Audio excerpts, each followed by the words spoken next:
जो व्यक्ति प्रार्थना करता है वह अक्सर डर से प्रेरित होता है। वह कहता है, हे ईश्वर, मेरी मदद करो। इसके विपरीत आदेश देने वाला व्यक्ति भीतर से जानता है, मैं उसी सत्ता का हिस्सा हूं जो इस पूरे ब्रह्मांड को चला रही है। वह कहता है, हे ब्रह्मांड, जो मैं कह रहा हूं उसे पूरा करो। और यह कहना उसका अहंकार नहीं, बल्कि उसकी चेतना की स्पष्टता होती है। मानवता का सबसे बड़ा भ्रम यही रहा है कि उसने भगवान को बाहर बैठा कोई देवता मान लिया और खुद को एक कमजोर प्राणी। लेकिन जिस दिन आप ये पहचान लेते हैं कि आप कोई याचक नहीं बल्कि ब्रह्मांड के उत्तराधिकारी हैं, उसी दिन ब्रह्मांड के साथ आपका संवाद पूरी तरह से बदल जाता है।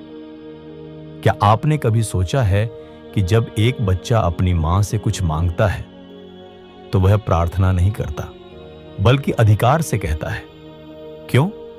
क्योंकि वह जानता है कि उसका और उसकी मां का संबंध याचक और दाता का नहीं है, बल्कि एकाकार का संबंध है। तो क्या ब्रह्मांड मां से भी दूर है या आप उससे अलग हैं? अगर जवाब नहीं है तो अब समय आ गया है कि आप ब्रह्मांड को आदेश देना सीखें। लेकिन रुकिए, आदेश देने का मतलब यह नहीं है कि आप उससे लड़ें या क्रोध करें। सच्चा आदेश वह है जो शांति, प्रेम और अटूट विश्वास से पैदा होता है। परमहंस योगानंद ने कहा था, आपके शब्द आपकी ऊर्जा की दिशा तय करते हैं। जब आप किसी बात को पूरी श्रद्धा से कहते हैं तो ब्रह्मांड उसे केवल सुनता नहीं बल्कि स्वीकार करता है। अब सोचिए, जो कुछ भी आप कहते हैं, क्या वह आपकी श्रद्धा से निकलता है या डर से, या फिर सिर्फ एक आदत के कारण? क्या आपने कभी महसूस किया है कि शब्दों के पीछे भी ऊर्जा होती है? और अगर हां, तो क्या आपने अब तक उस ऊर्जा को सिर्फ एक इच्छा में बदलने की कोशिश की है या एक आदेश में? सवाल सिर्फ यह नहीं है कि आप क्या चाहते हैं, बल्कि यह है कि आप उसे कैसे मांगते हैं।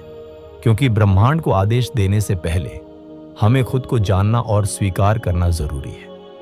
आत्म स्वीकृति, भीतर का द्वार। जिस क्षण कोई व्यक्ति यह जान लेता है कि ब्रह्मांड को आदेश देने का अधिकार उसी में निहित है, उसी क्षण वह एक बहुत ही सूक्ष्म लेकिन विशाल द्वार के सामने खड़ा होता है। वह द्वार है आत्म स्वीकृति का।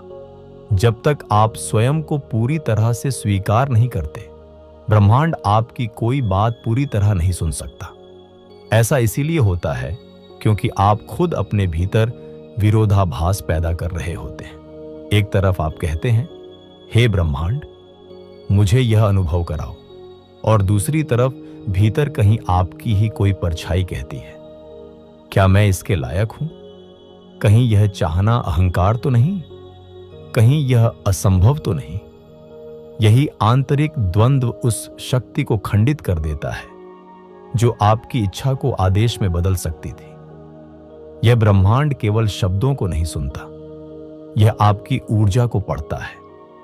आप जो सोचते हैं, जो महसूस करते हैं, जो स्वीकार करते हैं, सब कुछ एक अदृश्य कंपन के रूप में ब्रह्मांड तक पहुंचता है। यदि वह कंपन द्वंद्व से दूषित है तो उत्तर भी भ्रमित और अस्पष्ट ही आता है। इसलिए आदेश देने से पहले आपका खुद पर पूर्ण विश्वास होना जरूरी है। और विश्वास तब आता है जब आप स्वयं को स्वीकार करते हैं, बिना किसी शर्त के। अपने डर को, अपनी विफलताओं को, अपनी गलतियों को, अपने सपनों को, सब कुछ को पूर्ण स्वीकृति से देखना, यह आत्म स्वीकृति की पहली सीढ़ी है। क्या आपने कभी महसूस किया है कि हम दूसरों को तो माफ कर देते हैं, लेकिन खुद को नहीं कर पाते? हम अपने भीतर बैठी उस कमजोर छवि को हमेशा नीचा दिखाते रहते हैं। फिर हम उसी छवि के साथ ब्रह्मांड को आदेश देने निकलते हैं। क्या वह छवि अपने ही शब्दों पर भरोसा कर सकती है? यहां एक गहरा सवाल उठता है, क्या आपने कभी खुद से यह कहा है कि मैं जैसा हूं वैसा ही ईश्वर की पूर्ण अभिव्यक्ति हूं? क्या आपने कभी यह साहस किया है कि जो कुछ मुझ में है उसी में ब्रह्मांड की पूर्णता है? या आप अभी भी किसी और की परिभाषा के अनुसार खुद को सुधारने में लगे हैं? कृपया समझिए, ब्रह्मांड सुधारने नहीं आता, वह तो आपकी चेतना के अनुरूप फल देता है। यदि आप अपनी चेतना में ही खुद को अधूरा समझते हैं तो ब्रह्मांड भी अधूरी परिस्थितियां देगा, क्योंकि उसने आपके आदेश को उसी ऊर्जा में ग्रहण किया है। इसलिए यदि आप चाहते हैं कि ब्रह्मांड आपका सेवक बने तो पहले खुद को एक राजा की तरह देखना सीखिए, लेकिन वह राजा जो शांत, गंभीर और प्रेम में स्थिर हो। अब प्रश्न यह है, क्या आप आज से खुद को पूरी तरह से स्वीकार करने का निर्णय ले सकते हैं? न केवल अपने अच्छे पहलुओं को, बल्कि उस हिस्से को भी जो डरा हुआ है, असुरक्षित है और अब तक छुपाया गया है, क्योंकि वही हिस्सा आपकी ऊर्जा को तोड़ता है और जब तक वह जुड़ता नहीं, आपका आदेश संपूर्ण नहीं हो सकता। आत्म स्वीकृति आत्मशक्ति का द्वार खोलती है और यह द्वार खुलते ही आपकी चेतना में जो कंपन पैदा होता है वही ब्रह्मांड के गहरे स्तरों में प्रवेश करता है। मौन की शक्ति जब आत्म स्वीकृति की भूमि पर पहला कदम रखा जाता है तो भीतर कुछ धीरे धीरे पिघलने लगता है। वे सारे कठोर विचार जो वर्षों से जमा थे धीरे धीरे पिघलते हैं, थमते हैं और एक नई ऊर्जा का जन्म होता है, स्थिरता की ऊर्जा। यह स्थिरता कोई निष्क्रियता नहीं है, बल्कि यह अंतर मन की चुप्पी है। जब विचारों का शोर शांत होता है तभी ब्रह्मांड के उत्तरों की धीमी लेकिन गूंजती हुई ध्वनि सुनाई देती है। आप अपने जीवन में कितनी बार ऐसी चुप्पी में बैठे हैं जहां कोई इच्छा न रही हो, कोई चिंता न रही हो, कोई योजना न रही हो, बस एक मौन उपस्थिति रही हो। यही मौन उपस्थिति वह आधार भूमि है जिस पर ब्रह्मांड के आदेश अंकित किए जाते हैं। यह वही स्थान है जहां संकल्प केवल शब्द नहीं रहते, वे कंपन बन जाते हैं। ध्यान की अवस्था में बैठा व्यक्ति जब ब्रह्मांड से कोई बात कहता है तो वह केवल कह नहीं रहा होता, बल्कि उसे अनुभव कर रहा होता है और ब्रह्मांड उसी अनुभव को आदेश समझता है। क्या आपने कभी किसी इच्छा को इतनी गहराई से महसूस किया है कि वह आपकी सांसों में उतर जाए, आपके रक्त में बहने लगे, आपकी उपस्थिति बन जाए? यही वह क्षण होता है जब ब्रह्मांड झुकता है, क्योंकि ब्रह्मांड केवल उसी इच्छा को सुनता है जो भावनात्मक रूप से पूरी तरह से जी गई हो, जिसे आपने देखा, महसूस किया और जिसके लिए आपने भीतर आंसू तक बहाए। अब आप सोच सकते हैं कि क्या इसका मतलब यह है कि हर इच्छा को पाने के लिए मुझे दुखी होना पड़ेगा? नहीं, दुखी नहीं, बल्कि प्रामाणिक होना पड़ेगा। आपके भीतर जो भाव है वही ब्रह्मांड की भाषा है। यदि आप केवल दिमाग से बोलते हैं तो वह एक तर्क बनता है, लेकिन यदि आप हृदय से बोलते हैं तो वह एक दिव्य आदेश बन जाता है। हर बार जब आप किसी संकल्प को मौन में अनुभव करते हैं तो वह भीतर स्थिरता लाता है और यही स्थिरता एक चुंबक बन जाती है जो परिस्थितियों, लोगों, घटनाओं और अवसरों को आपकी ओर खींच लाती है।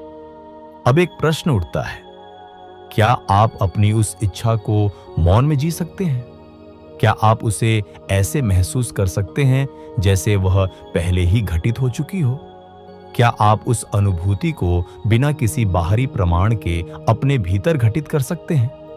यदि हां, तो समझ लीजिए आपने ब्रह्मांड को केवल आवाज नहीं दी, आपने उसे स्पर्श किया है। इसलिए अब यह आवश्यक है कि आप हर दिन कुछ पल उस मौन की साधना करें जहां शब्द नहीं, केवल अनुभूति हो, जहां इच्छा नहीं, केवल उसकी पूर्णता का भाव हो। और जब अनुभूति का यह मौन आपकी चेतना में स्थिर हो जाए तो अगला प्रश्न खुद ही प्रकट होगा, क्या अब आप उसे छोड़ सकते हैं ताकि वह आपको खोज सके? इच्छाओं को छोड़ना और स्वीकार करना जब कोई व्यक्ति किसी अनुभूति को भीतर पूरी तरह जी लेता है, जब वह हर सांस में अपने संकल्प की ऊर्जा को बसने देता है, तब एक अदृश्य परिवर्तन शुरू होता है। एक ऐसा परिवर्तन जिसे देखा नहीं जा सकता, लेकिन जो धीरे धीरे पूरे अस्तित्व को छूने लगता है। ब्रह्मांड कोई मशीन नहीं है, जिसमें आदेश डालते ही परिणाम निकल आए। ब्रह्मांड एक जीवंत चेतना है जो आपकी अंतरंग गहराइयों में उठती तरंगों को सुनती है, और उसे समझने के लिए आपको पहले खुद को सुनना होगा। कितनी बार ऐसा होता है कि आप कुछ चाहते हैं लेकिन भीतर उसके विपरीत कंपन करते रहते हैं। आप समृद्धि की कामना करते हैं लेकिन भीतर अभाव की छाया रहती है। आप प्रेम को बुलाते हैं लेकिन हृदय संदेह और पुराने घावों से भरा रहता है। ऐसे में चाहत केवल शब्द बन जाती है, अनुभूति नहीं। और ब्रह्मांड केवल अनुभूति को उत्तर देता है। वह सुनता नहीं, महसूस करता है। यहां एक सूक्ष्म प्रश्न उठता है, आप किस कंपन में जी रहे हैं? क्या वह कंपन उस चीज से मेल खाता है जिसे आप अपने जीवन में बुला रहे हैं? या आप दिन भर जिस विचार, डर और असुरक्षा में जीते हैं वही अनजाने में आपके जीवन को गढ़ रहा है? यहां से वह साधना शुरू होती है जहां आप न केवल इच्छाएं करते हैं बल्कि अपने भीतर का कंपन बदलते हैं। और यह बदलाव किसी मंत्र या विधि से नहीं आता, यह आता है पूर्ण स्वीकृति से। जब आप अपने दुखों को छिपाना बंद करते हैं, अपने डर से भागना छोड़ते हैं, अपने टूटेपन को स्वीकार करते हैं, तभी भीतर पहली बार शांति जन्म लेती है। क्योंकि जो व्यक्ति खुद से भाग रहा है वह ब्रह्मांड से संवाद नहीं कर सकता। ब्रह्मांड उन लोगों की सुनता है जो अपने सत्य में खड़े होते हैं, भले ही वह सत्य कितना भी असहज क्यों न हो। क्या आप स्वयं को स्वीकार करने के लिए तैयार हैं? क्या आप अपने डर, अपनी कमजोरी, अपने भ्रम को आंखों में आंखें डालकर देख सकते हैं, बिना इनकार किए, बिना भागे? यदि हां, तो आप उस द्वार पर खड़े हैं जहां से सत्य की अनुभूति शुरू होती है, और यही अनुभूति आपके कंपन को शुद्ध करती है। जब कंपन शुद्ध होता है तो आपकी उपस्थिति ही एक प्रार्थना बन जाती है। तब बिना कुछ कहे भी ब्रह्मांड आपको उत्तर देने लगता है।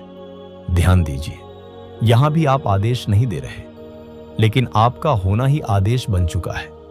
विचारों से परे, शब्दों से परे, एक मौन उपस्थिति जो ब्रह्मांड से कुछ मांगती नहीं बल्कि उसे अपनी ओर खींचती है। और जब आपकी उपस्थिति ही प्रार्थना बन जाए तो अगली साधना यही बनती है। क्या आप उसे बिना बांधे हुए पूरी स्वतंत्रता से स्वीकार कर सकते हैं? ब्रह्मांड की स्वीकृति जब आप उस स्थिति में पहुंच जाते हैं जहां आपकी उपस्थिति ही प्रार्थना बन चुकी होती है, तो ब्रह्मांड आपकी ओर बहना शुरू कर देता है, बिना शोर, बिना प्रयास, बिना मांग के। लेकिन यहीं से एक और गहरी परीक्षा शुरू होती है जो साधारण मन के लिए अदृश्य होती है।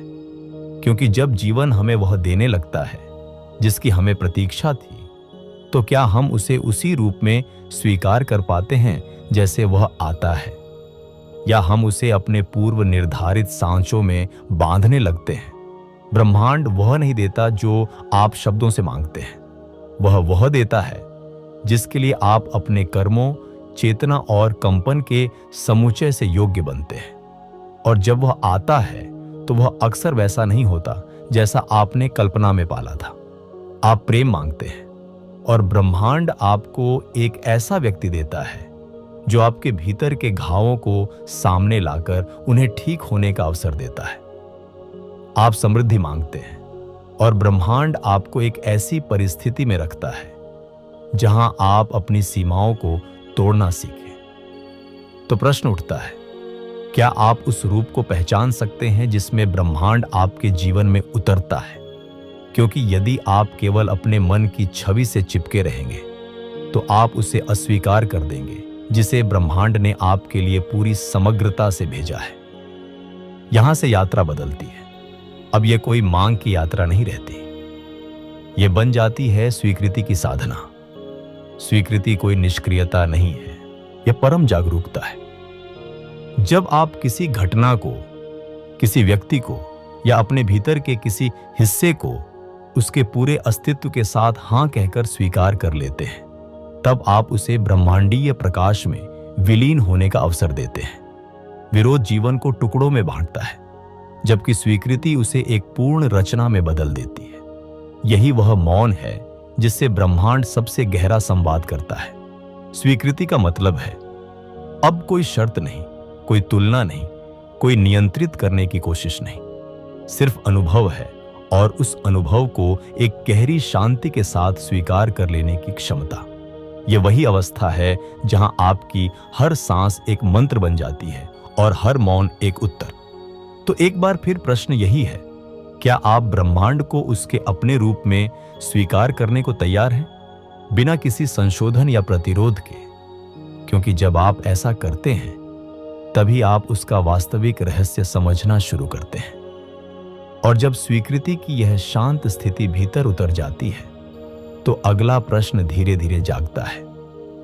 क्या अब आप स्वयं को ब्रह्मांड में विलीन होने की अनुमति दे सकते हैं, बिना अपना अस्तित्व खोए?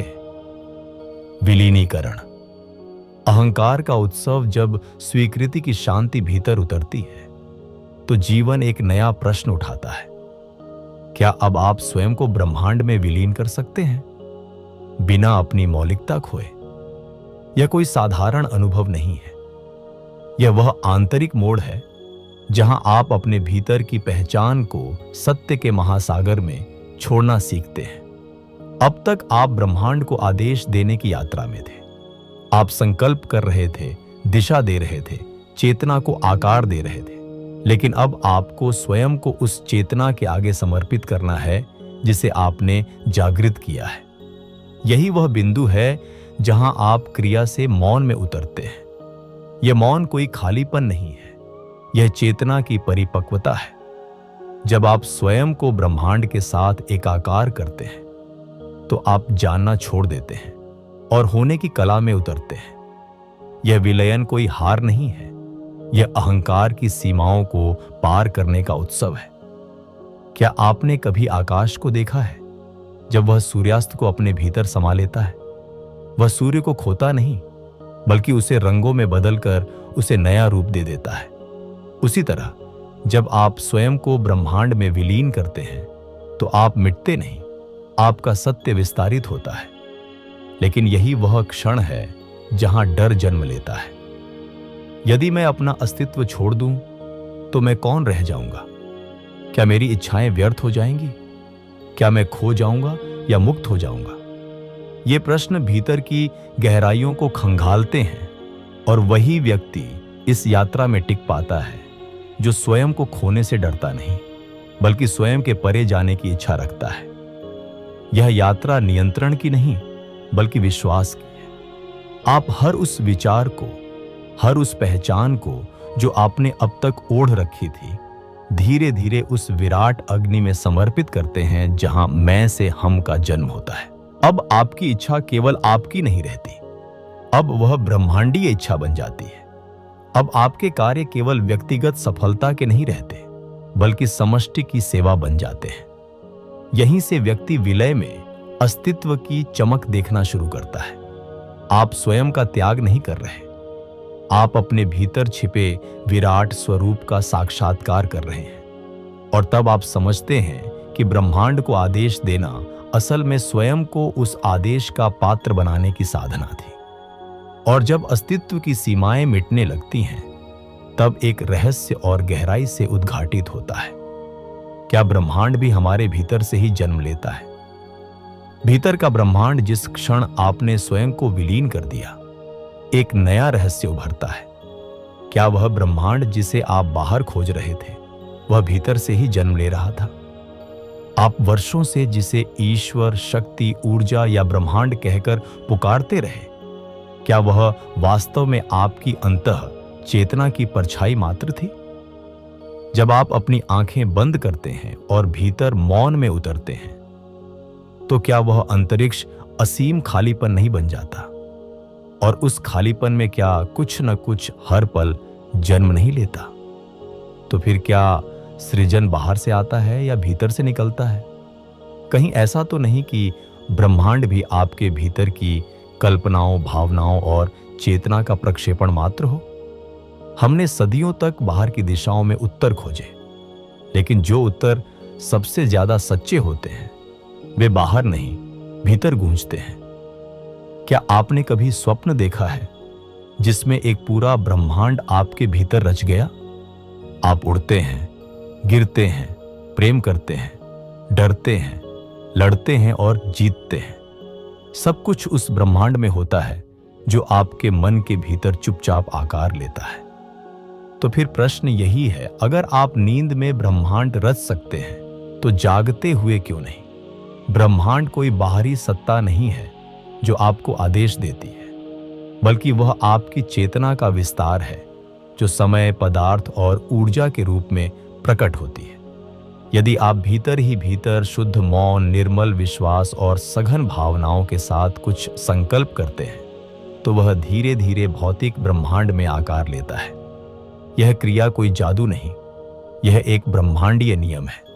जैसे बीज मिट्टी के गर्भ में छिपा होता है, लेकिन उसी में पूरा वृक्ष, उसकी शाखाएं, पत्ते और फल समाये होते हैं, वैसे ही आपके भीतर छिपा होता है पूरे ब्रह्मांड का बीज। प्रश्न यह नहीं कि ब्रह्मांड बाहर है या भीतर, प्रश्न यह है कि क्या आपने अपने भीतर उस बीज को पहचान लिया है या नहीं? क्या आप अब तक केवल फल मांगते रहे हैं या कभी बीज बनकर मौन में भी बैठे हैं? क्योंकि मांगने से कुछ क्षणिक फल मिल सकते हैं, लेकिन बीज बनने से आप सृजनकर्ता बन जाते हैं और तब आप समझते हैं कि प्रार्थना में झुकना एक सीमित चेतना की आदत थी। अब वह चेतना स्वयं सृजन करने लगी है। अब आप ब्रह्मांड से नहीं मांगते, अब आप ब्रह्मांड बनते हैं। इच्छाओं का रहस्य और त्याग की शक्ति जब चेतना ब्रह्मांड बन जाती है, तब एक और गहरा रहस्य सामने आता है। क्या हर इच्छा सचमुच पूरी होनी चाहिए? जब चेतना इतनी विकसित हो जाती है कि वह ब्रह्मांड के स्तर तक फैल जाती है, तो उसके सामने यह रहस्य खुलता है कि अब हर इच्छा केवल एक संकेत भर है और हर संकेत पूर्णता का मार्ग नहीं। क्या सचमुच हर इच्छा को पूरा होना चाहिए, या कुछ इच्छाएं अधूरी रहकर ही मनुष्य को उसकी गहराई से जोड़ती हैं? हम अक्सर मानते हैं कि जो हम चाहते हैं वही हमारे लिए सही है, लेकिन क्या यह सच है? कभी आपने सोचा है कि जो इच्छा अभी अधूरी रह गई, क्या वह आपकी आत्मा की रक्षा कर रही थी? कभी कोई दरवाजा नहीं खुलता तो हम दुखी होते हैं, लेकिन वही बंद दरवाजा कई बार हमें भीतर उतरने के लिए विवश करता है। अगर हर इच्छा एक बटन की तरह दबाते ही पूरी हो जाए, तो क्या हम भीतर की शांति, धैर्य और समर्पण को जान पाएंगे? कभी कभी अधूरी इच्छाएं हमारे भीतर की प्यास को जिंदा रखती हैं, और वही प्यास हमें उस स्रोत तक ले जाती है जहां इच्छा स्वयं जल बनकर बह जाती है। प्रश्न यह नहीं है कि आप क्या चाहते हैं, प्रश्न यह है कि जो आप चाहते हैं, क्या वह वास्तव में आपके होने की मांग है या केवल मन की आदत? हम में से कई लोग जीवन भर दूसरों की देखी हुई इच्छाओं के पीछे दौड़ते हैं, जिन्हें हमने अपनी समझ लिया होता है। क्या वह इच्छा सचमुच आपकी आत्मा की पुकार थी, या समाज के चिल्लाते हुए शब्दों की गूंज? इसीलिए जब आप साक्षी भाव से किसी इच्छा को भीतर आते हुए देखते हैं, तो आपको यह भी देखना चाहिए, क्या यह इच्छा मुझे और अधिक प्रेममय बना रही है, या यह मुझे और अधिक अधीर और अस्त व्यस्त बना रही है? यदि इच्छा आपको अपने केंद्र से दूर ले जा रही है, तो भले ही वह संसार की दृष्टि में आकर्षक हो, आपके लिए वह विष बन सकती है। लेकिन यदि कोई इच्छा आपको और अधिक शांत, स्थिर और भीतर से गहरा बनाती है, तो वह इच्छा नहीं, एक ब्रह्म सूत्र है। मनुष्य को यह निर्णय स्वयं करना होता है कि कौन सी इच्छा को पोषित करना है और कौन सी को विनम्रता से त्याग देना है। त्याग का अर्थ यह नहीं है कि आप कमजोर हैं, बल्कि यह उस शक्ति का संकेत है जो जानती है कि हर प्राप्ति जरूरी नहीं होती। असली ताकत तब दिखाई देती है जब आपके पास प्राप्ति की शक्ति हो, फिर भी आप सटीक निर्णय लेते हैं कि क्या सच में उसे पाना आपके भीतर के संतुलन के अनुकूल है। यह ध्यान देने योग्य बात है कि बहुत सी इच्छाएं आपकी आत्मा को नहीं, केवल आपके अहंकार को तृप्त करती हैं। और जब अहंकार तृप्त होता है तो वह शांति नहीं देता, वह अगली इच्छा को जन्म देता है। इसलिए बुद्धिमत्ता इसी में है कि आप हर इच्छा को पूरा करने से पहले उसकी जड़ तक जाएं। वह कहां से आई है? क्या वह कोई घाव है जो इच्छा का रूप लेकर प्रकट हो रहा है, या कोई अनजानी पीड़ा जो किसी आकांक्षा के पीछे छुपी बैठी है? कभी कभी इच्छा का पूरा न होना ही सबसे बड़ा वरदान होता है, क्योंकि वह आपको रोके बिना आपके भीतर एक नए दृष्टिकोण को जन्म दे देता है। और जब आप इच्छाओं को देखना सीख जाते हैं तो एक और रहस्य प्रकट होता है। क्या समय भी केवल एक भ्रम है जिसमें हम अपने अनुभवों को उलझाए रखते हैं? समय का भ्रम और कालातीत अस्तित्व, जिस क्षण आप अपनी एक भी इच्छा को गहराई से देखना शुरू करते हैं, उसी क्षण आप यह अनुभव करते हैं कि इच्छाएं केवल भविष्य से जुड़ी होती हैं। और भविष्य किससे बना है? समय से। लेकिन क्या यह समय सचमुच अस्तित्व में है, या यह केवल मन की एक युक्ति है ताकि वह अतीत को पकड़ सके और भविष्य की कल्पना कर सके? कभी आपने अपने भीतर किसी क्षण को पूरी तरह से देखा है? जब आप ध्यान में होते हैं या जब कोई बहुत ही गहरा अनुभव भीतर घट रहा होता है, तब क्या समय होता है? क्या उस गहन क्षण में आपको कभी घड़ी की सुई चलती हुई सुनाई देती है, या फिर वह क्षण इतना विस्तृत होता है कि उसमें अतीत और भविष्य दोनों विलीन हो जाते हैं? यह जो समय है, क्या वह कोई बाहरी वस्तु है या केवल मन का एक बंधन? मन अतीत की यादों में उलझा रहता है और उन्हीं यादों के आधार पर भविष्य की आशंकाएं और आकांक्षाएं रचता है। लेकिन आत्मा का क्षेत्र इन दोनों से परे है। वह न अतीत जानती है न भविष्य, वह केवल वर्तमान में धड़कती है। समय को लेकर एक बहुत सूक्ष्म धोखा यह है कि वह हमें यह यकीन दिलाता है कि कल कुछ बदल जाएगा, लेकिन कल जब आता है तो वह फिर एक आज बन जाता है। आप कभी भी भविष्य में नहीं होते, आप जहां भी होते हैं वहीं अब होता है। तो फिर समय क्या है? समय स्मृति है, समय कल्पना है, समय योजना है, लेकिन समय जीवन नहीं है। जैसे ही आप जीवन को समय की रेखा से हटकर देखना शुरू करते हैं, आपको प्रतीति होने लगती है कि आप कभी भी समय में नहीं थे। आप हमेशा एक अचल केंद्र में थे, जहां न कोई शुरुआत थी न कोई अंत। ये जो संसार है, जो परिवर्तनशील है, जो पल पल ढहता और बनता है, वह केवल समय की छाया है। लेकिन जो भीतर है, जो शांत गहरा अडिग है, वह कालातीत है। वह समय को नहीं गिनता, वह केवल अनुभव करता है। आपको क्या लगता है, जो प्रेम आप किसी के लिए अनुभव करते हैं, क्या वह समय में बंधा होता है? क्या वह कुछ महीनों, कुछ वर्षों या कुछ जीवनों तक सीमित होता है? या फिर वह प्रेम किसी और ही तल पर बहता है, जहां समय एक व्यर्थ धारणा बन जाता है? आप कभी प्रेम करते हैं तो क्या वह पल बीत जाता है, या वह पल आपके भीतर कहीं स्थायी रूप से जम जाता है, जैसे वह किसी गहरी नदी का जल हो जो कभी सूखता नहीं? यही समय से परे होने की झलक है। संतों ने कहा है, जो वर्तमान में है वही शाश्वत में है। और वर्तमान को पकड़ने के लिए कोई घड़ी नहीं चाहिए, कोई दिन तारीख नहीं चाहिए, केवल एक जागरूकता चाहिए जो आपको भीतर खींच ले। समय के भ्रम से मुक्त होने का अर्थ यह नहीं कि आप अपनी घड़ी फेंक दें, बल्कि यह कि आप समय के पीछे भागना बंद कर दें। आप हर क्षण को पूर्णता से जीना शुरू करें। तभी आपको यह अनुभव होगा कि वास्तव में आप कहीं नहीं जा रहे हैं, आप पहले से वहां हैं।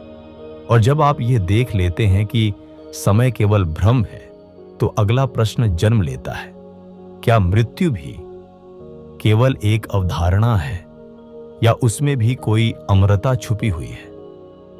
मृत्यु, अंतिम सत्य और अमरता का द्वार मृत्यु एक ऐसा शब्द है जिसे सुनते ही मानव हृदय कांप उठता है।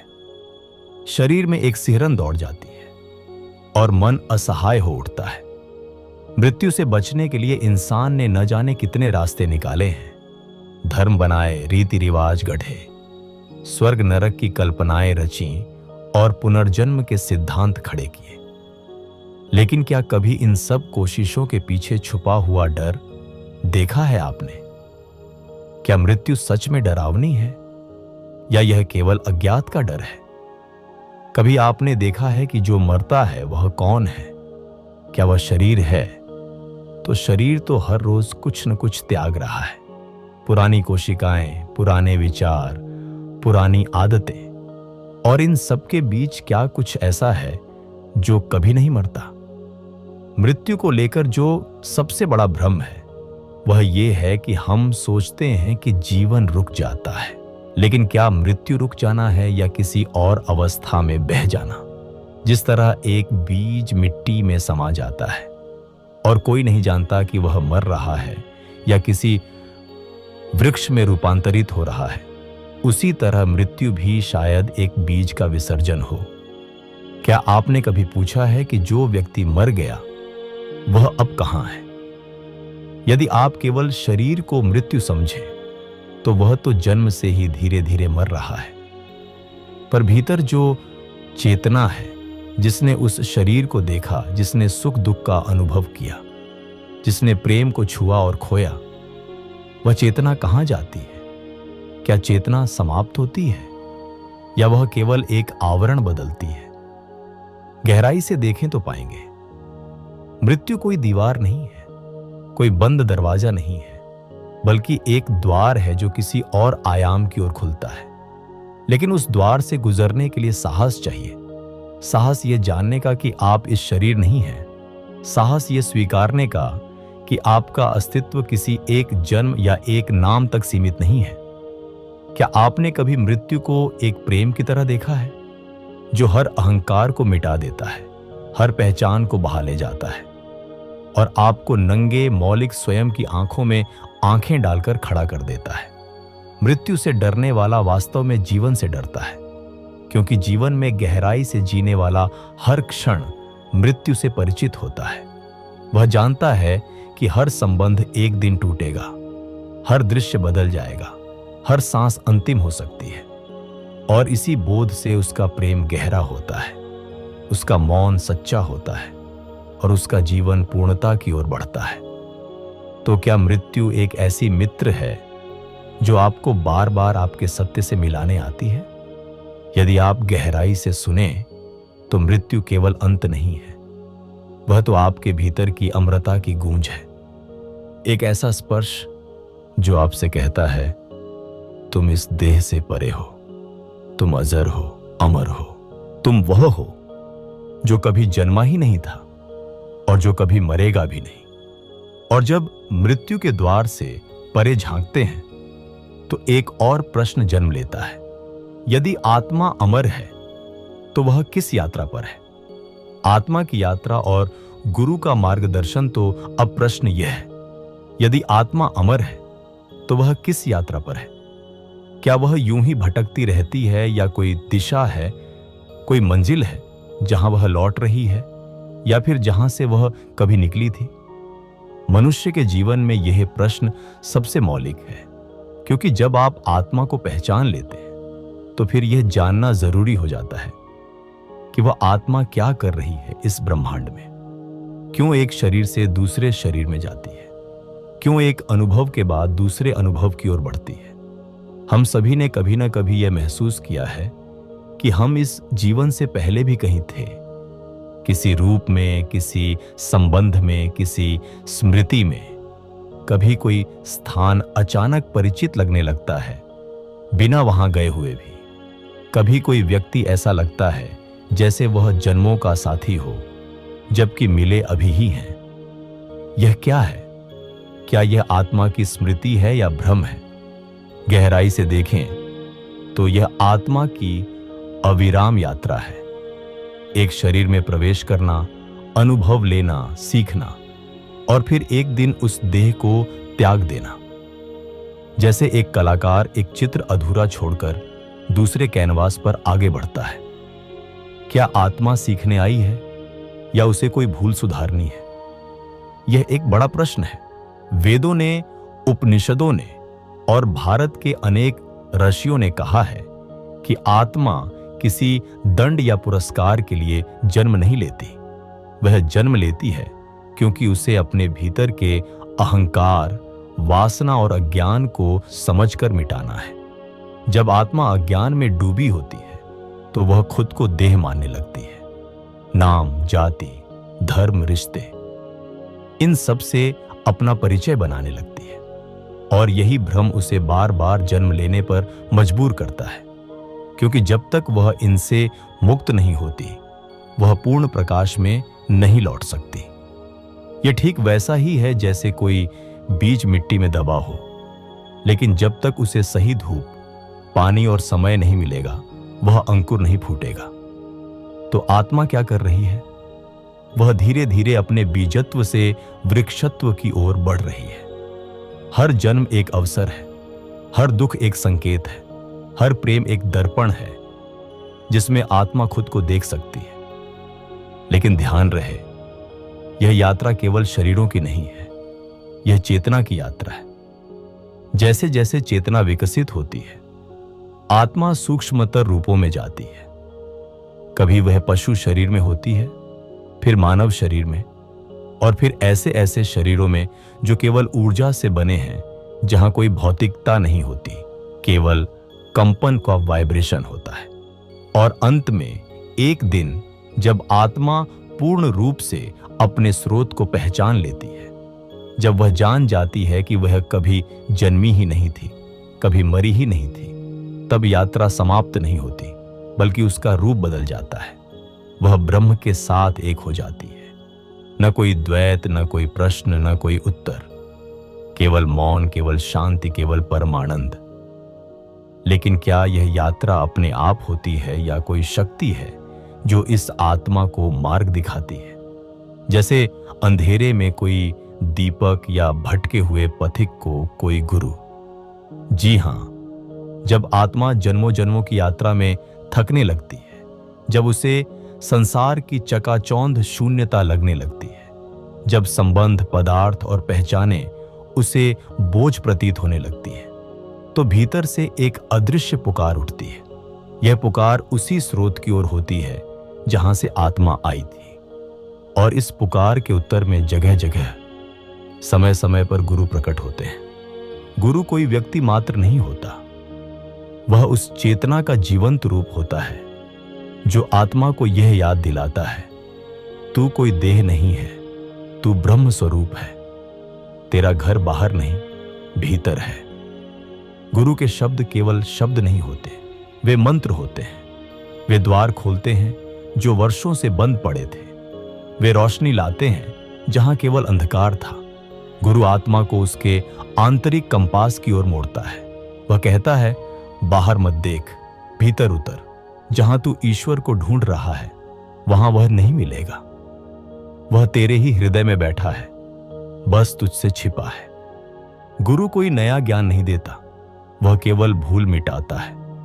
जैसे कोई बच्चा भूल गया हो कि उसके हाथ में ही चाबी है और वह इधर उधर खोज रहा हो, वैसे ही आत्मा अपने सुख, अपने प्रेम, अपने परम शांति को बाहर खोजती है। गुरु बस कहता है, ठहर, देख अपने भीतर, वह सब कुछ वही है। गुरु की कृपा एक ऐसी धारा होती है जो आत्मा को उस दिशा में बहा ले जाती है जहां वह हजारों जन्मों से पहुंचने की कोशिश कर रही थी। लेकिन यह कृपा तभी फलीभूत होती है जब आत्मा स्वयं तैयार हो, क्योंकि जब शिष्य तैयार होता है तभी गुरु प्रकट होता है। जैसे ही आत्मा यह स्वीकार करती है कि मैं अज्ञानी हूं, मुझे मार्गदर्शन चाहिए, वैसे ही ब्रह्मांड उसकी सहायता के लिए हर कोना हिला देता है। कभी गुरु किसी शब्द के रूप में आता है, कभी किसी पुस्तक में, कभी किसी अनुभूति में, तो कभी किसी साधारण व्यक्ति के रूप में एक असाधारण चिंगारी बनकर। गुरु की उपस्थिति कोई चमत्कार नहीं करती, बल्कि वह तुम्हारे भीतर छुपे ब्रह्म को जगा देती है। एक पल आता है जब शिष्य गुरु से पूछता है, क्या मैं सचमुच ब्रह्म हूं? गुरु मुस्कुराता है और कहता है, तू कभी कुछ और था ही नहीं, तू वही है जिसे तू अब तक बाहर ढूंढता रहा। अब बस जाग जा और इस स्वप्न से बाहर निकला। और तब आत्मा का अंतिम चरण आरंभ होता है, विलय का चरण। अब आत्मा को न स्वर्ग चाहिए, न पुनर्जन्म, न सिद्धियां, न मोक्ष। अब उसे केवल पूर्ण एकता चाहिए, जहां मैं और तू समाप्त हो जाए, जहां न द्वैत बचे न विकल्प, जहां केवल एक मौन हो जो अनंत है, जिसमें कोई प्रयास नहीं, केवल स्थित प्रज्ञता हो। उस अवस्था को समाधि कहा गया है। वहां पहुंचकर आत्मा मुक्त हो जाती है। न उसे अब कोई यात्रा करनी होती है, न कोई मार्ग ढूंढना होता है। वह वहीं होती है जहां से वह चली थी, अपने आदि स्वरूप में। और यह अंत नहीं होता, बल्कि एक नई शुरुआत होती है। एक ऐसी अवस्था जहां आत्मा अब शरीर धारण करती है तो केवल करुणा के लिए, ज्ञान बांटने के लिए, बिना किसी कर्म फल की बाध्यता के। वह बन जाती है जगत गुरु, ब्रह्मर्षि, तत्वदर्शी। और वह इस संसार में चलती है, बोलती है, लेकिन भीतर से पूर्ण शांत, पूर्ण मुक्त, पूर्ण ब्रह्म स्वरूप होती है। जीवन मुक्त, अस्तित्व की चरम स्थिति जब आत्मा अपनी संपूर्ण यात्रा पूर्ण कर लेती है, जब वह ब्रह्म को अनुभव कर लेती है, जब वह जान जाती है कि मैं ही वह हूं, अहम ब्रह्मास्मि, तब उसका जीवन वही नहीं रहता जो पहले था। अब वह न किसी लक्ष्य को पाने के लिए जीती है, न किसी पहचान को साबित करने के लिए। अब वह केवल होने के आनंद में जीती है। सृष्टि अब उसके लिए कोई बोझ नहीं होती, जीवन अब कोई संघर्ष नहीं होता। वह चलता है, लेकिन उसके पांव पृथ्वी को छूते नहीं। वह बोलता है, लेकिन उसकी वाणी मौन से निकली होती है। वह देखता है, लेकिन उसमें मैं और तू का भेद नहीं होता। ऐसे व्यक्ति को जीवन मुक्त कहते हैं, जो मुक्त है पर जी रहा है, जो संसार में है पर संसार उसमें नहीं है, जिसने भीतर का दीपक जलाया है और अब उसी प्रकाश में दूसरों का मार्ग भी प्रकाशित कर रहा है। उसका कोई लक्ष्य नहीं बचा होता, अब उसका जीवन ही उद्देश्य बन जाता है। वह जहां भी जाता है, वहां शांति की तरंगे फैलती हैं। उसकी दृष्टि किसी को नीचा नहीं देखती, क्योंकि उसे अब कोई छोटा या बड़ा नहीं दिखता।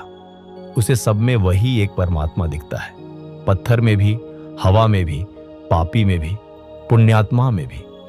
वह किसी को बदलने की कोशिश नहीं करता, क्योंकि उसे अब यह भ्रम नहीं रहा कि कोई अधूरा है। उसे मालूम है सब अपनी गति से उसी पूर्णता की ओर जा रहे हैं। वह केवल मौन की भाषा बोलता है। उसका मौन भी ज्ञान बांटता है।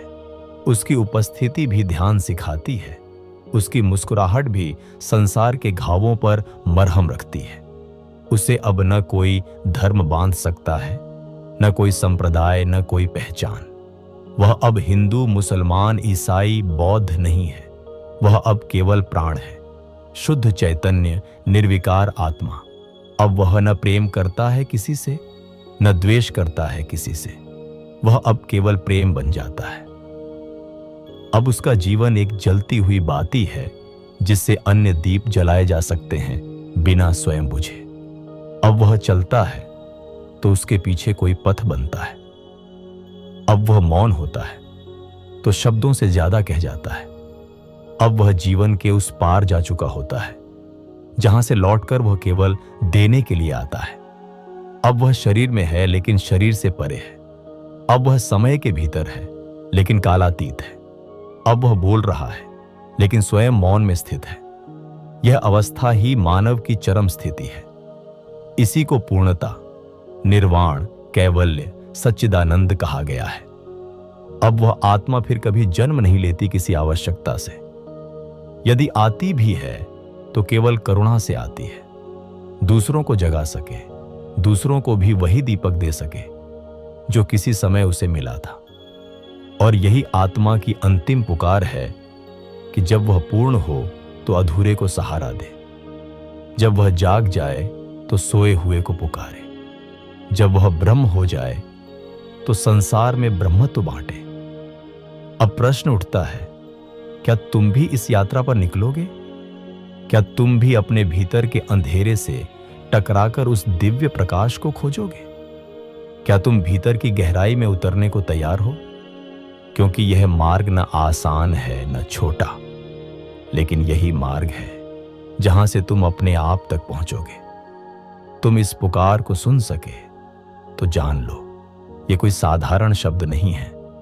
यह तुम्हारे भीतर की आत्मा ही तुम्हें याद दिला रही है, अब समय आ गया है।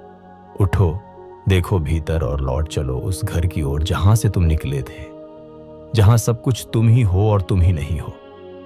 अंतिम सार अब तक की यह पूरी यात्रा एक दीप से शुरू होकर सूर्य बन जाने की थी, एक जिज्ञासा से शुरू होकर परम ज्ञान में विलीन हो जाने की थी, एक मैं से चलकर कोई नहीं हूं मैं में विलीन हो जाने की थी। और इस संपूर्ण यात्रा का सार यही है कि जिसे तुम बाहर ढूंढ रहे थे वह तो भीतर बैठा तुम्हें ही देख रहा था। जब तुम मंदिरों में गए तो वह तुम्हारे हृदय की गहराई में बैठा मुस्कुरा रहा था। जब तुम पहाड़ों पर चढ़े तो वह तुम्हारे श्वासों के बीच मौन साधे बैठा था। जब तुम ग्रंथों में उलझे तो उसने धीरे से कान में कहा, मैं तेरी मौन में हूं, शब्दों से परे। अब यह अंत नहीं है, यही आरंभ है, क्योंकि ब्रह्म की अनुभूति का कोई समापन नहीं होता। यह कोई उपलब्धि नहीं, बल्कि एक ऐसी जागृति है जिसके बाद जीवन एक अखंड उत्सव बन जाता है। अब तुम वही नहीं रह जाते जो तुम पहले थे। तुम्हारे विचार तो रहते हैं, पर वे अब तुम्हें नहीं चलाते। तुम्हारे शब्द तो रहते हैं, पर अब मौन ही तुम्हारी भाषा होती है। अब तुम भीतर स्थिर हो जाते हो और बाहर गतिशील। तुम देखोगे तुम्हारा शरीर लोगों से बात करता है, पर आत्मा मौन में डूबी रहती है। तुम चल रहे होते हो, पर भीतर कोई अचल हो गया है। अब तुम जीवन को साधन नहीं मानते, बल्कि स्वयं जीवन बन जाते हो। जिसने ब्रह्म को जाना वह अब किसी परिणाम का इच्छुक नहीं होता, क्योंकि उसे समझ आ चुका है जो होना है वह पहले से घटित हो चुका है। जो खोज रहे हो वह पहले से तुम्हारे भीतर है। अब कोई द्वंद्व नहीं रहता, न बीते कल का पछतावा, न भविष्य की चिंता। अब केवल इस क्षण में जीना रह जाता है, जहां कोई डर नहीं, कोई लालच नहीं, कोई दौड़ नहीं। अब वह आत्मा प्रसन्न रहती है बिना किसी कारण के। अब वह मौन होती है बिना कोई शब्द कहे। अब वह मुस्कुराती है बिना किसी बात के, क्योंकि वह जान चुकी है मैं नहीं हूं, बल्कि सब कुछ मुझ में ही है। अब यदि कोई पूछे तुम कौन हो, तो उत्तर नहीं आता, केवल एक शांति उतर आती है, क्योंकि जो जान गया वह अब नाम से परे हो गया। अब उसे न किसी परिचय की जरूरत है, न किसी मान्यता की। वह तो प्रकाश बन गया है, शून्य बन गया है, परमात्मा का प्रतिबिंब बन गया है। और तुम इस यात्रा के साक्षी रहे। हर चरण में, हर सांस में तुम धीरे धीरे पास आते रहे अपने आप के। शुरू में तुम श्रोता थे, फिर साधक बने, फिर साक्षी हुए। अब तुम स्वयं ही मार्ग बन गए हो। अब क्या करना है? अब इस दीप को जलाए रखना है, अब इस मौन को गहराना है, अब इस ध्यान को सांस सांस में बसा देना है। क्योंकि जब तुम हर स्थिति में शांत रहोगे, हर विक्षेप में सम रहोगे, तो जान लेना अब आत्मा स्थिर हो गई है। अब वही आत्मा दूसरों के जीवन में प्रकाश बांटेगी, और अंत में जब कुछ भी नहीं बचता तब सब कुछ मिल जाता है। जब तुम अपने अस्तित्व से खाली हो जाते हो तब परमात्मा भर जाता है। जब तुम मैं को छोड़ देते हो तब सब तुम्हारा हो जाता है। यही है वह अंतिम द्वार। यहां शब्द समाप्त होते हैं, यहां विचार मौन हो जाते हैं, यहां प्रश्न नष्ट हो जाते हैं, यहां केवल अनुभव बचता है। एक ऐसा अनुभव जिसे शब्दों में बांधा नहीं जा सकता, जिसे किसी पुस्तक में पढ़ा नहीं जा सकता, जिसे केवल अपने ही भीतर उतरकर जिया जा सकता है। तो अब चुपचाप आंखें बंद करो और वही करो जो तुम्हारी आत्मा वर्षों से तुमसे कहती आई है। घर लौट चलो। यह अंतिम समर्पण है, यह अंतिम मौन है, यह अंतिम प्रकाश है, और यह अंतिम वाणी है, अहम ब्रह्मास्मि। प्रिय साधक, हमारा उद्देश्य सिर्फ आपको जानकारी देना नहीं है, बल्कि आपको परमात्मा की अनुभूति के पथ पर स्थिर करना है। और यदि हमने आपके भीतर एक छोटी सी लौ भी जला दी हो तो हमारी साधना सफल हो गई। अंत में आपसे एक विनम्र निवेदन है, यदि यह यात्रा आपके हृदय को छू गई हो तो कृपया इसे अपने आत्मीय जनों के साथ साझा करें, क्योंकि शायद किसी एक थकी हुई आत्मा को भी इस प्रकाश की आवश्यकता हो। आपका यह साथ, आपकी उपस्थिति, आपकी मौन सहभागिता हमारे लिए एक दिव्य प्रसाद के समान है। हृदय से धन्यवाद। आपको अंतहीन शांति, अखंड प्रेम और दिव्य ऊर्जा की शुभकामनाएं।